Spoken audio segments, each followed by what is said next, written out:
हम अपना फैसला स्वयं लेते हैं, हम अपने निर्णय स्वयं लेते हैं, जिसके उदाहरण पिछले समय में बहुत बार देखने को मिले।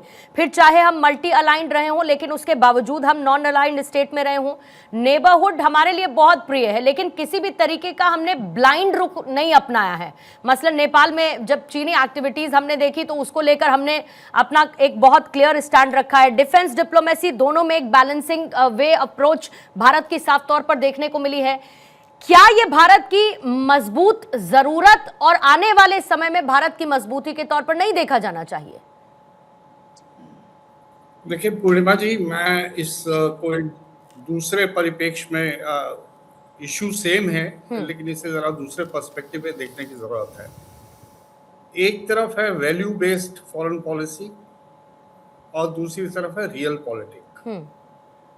अनफॉर्चुनेटली आज की तारीख में विश्व की जितनी बड़ी बड़ी ताकतें हैं वो सब रियल पॉलिटिक्स कर रही हैं। रियल पॉलिटिक्स में आइडियोलॉजी और वैल्यूज की इतनी कीमत नहीं होती है। इसी के चलते जितनी भी हमने ग्लोबल इंस्टीट्यूशन से ग्लोबल गवर्नेंस बनाई है, चाहे वो यूनाइटेड नेशंस हो, चाहे वो IMF हो, चाहे वर्ल्ड बैंक हो, वो सब जो है एक्सपेक्टेशन से नीचे काम कर रही है। और UN तो बिल्कुल आप कह सकते हैं पैरालिटिक है, उसकी कोई बात सुनता नहीं है, उसके रेजोल्यूशंस की कोई वैल्यू नहीं।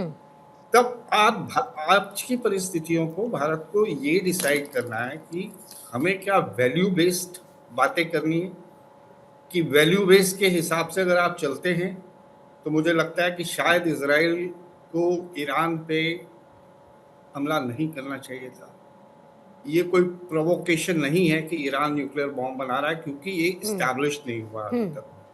इवन IAEA ने भी नहीं कहा कि, खुद ट्रम्प कह रहा है कि IAEA भी ये कह रहा है कि उसके पास इनफ मटेरियल है वॉरहेड बनाने का, लेकिन क्या वो बॉम्ब बना चुका है?